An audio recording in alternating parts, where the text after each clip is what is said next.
ਹੋਈਆਂ ਲਾਲ ਮੁੰਡੇ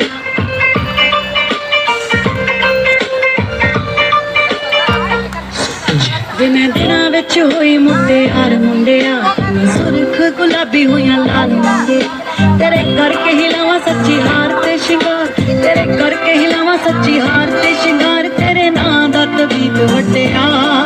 ਹੱਟ ਲੈ ਗਿਆ ਚੱਕੀ ਨੂੰ ਤੂੰ ਵੀ ਸੌਣ ਦੇ ਮਹੀਨੇ ਮੈਂ ਸੀ ਅਲੜ ਪੁਣੇ 'ਚ ਅਜੇ ਪੈਰ ਰੱਖਿਆ ਲੈ ਗਿਆ ਚੱਕੀ ਨੂੰ ਤੂੰ ਵੀ ਸੌਣ ਦੇ ਮਹੀਨੇ ਮੈਂ ਸੀ ਅਲੜ ਪੁਣੇ 'ਚ ਅਜੇ ਪੈਰ ਰੱਖਿਆ